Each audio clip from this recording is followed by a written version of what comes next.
février, donc le 12 février 2020, par voie électronique au service de la direction de l'ordre public et de la circulation. Vous avez déclaré la tenue d'une manifestation le samedi 15 février prochain avec pour lieu de rassemblement à 13h, au départ 14h, place Louis Lépine au niveau de la préfecture de police, qui est ici, de Paris, qui est ici.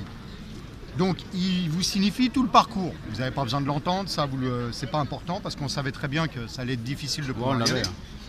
Je peux vous donner, je ne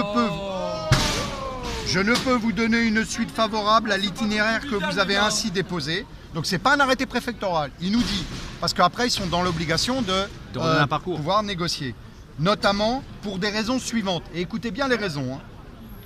Alors qui sont similaires à celles qui m'ont conduit à prendre la même position à l'égard de la déclaration que vous aviez déjà déposée le 5 février dernier et donc le 1er aussi.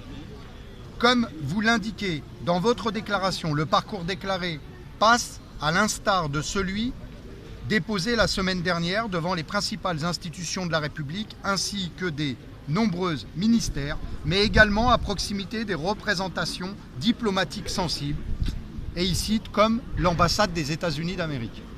Afin de garantir leur protection, ces sites sensibles se trouvent dans des périmètres dans lesquels des mesures particulières et renforcées de sécurité sont assurées en permanence, notamment dans le contexte actuel de menaces terroristes qui demeurent à un niveau élevé. Dès lors, les voies qui les desservent ou sont situées à proximité ne constituent pas des lieux appropriés pour accueillir des manifestations revendicatives en raison des fortes contraintes de sécurité qui pèsent sur ces sites.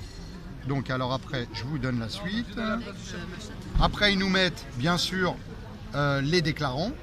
Ils disent voilà, les personnes qui ont déclaré, vous savez qui c'est, hein, c'est pas la peine de... Alors ces lieux apparaissent d'autant plus inappropriés qu'il existe des risques sérieux pour que des personnes radicaux et hautes potentielles violentes sur lesquelles vous n'aurez aucune prise ou, alors je vois pas bien parce que j'ai un truc, bon, encadrement, donc viennent agreffer à votre rassemblement. Donc ils disent quelque chose d'important là. Oui, que nous on n'est pas violents. C'est que du coup c'est pas les gilets jaunes qui sont violents, que c'est des éléments radicaux qui sont susceptibles de venir et qui sont susceptibles d'être violents. C'est bien la première fois qu'on l'entend par écrit. Ouais, c'est une preuve.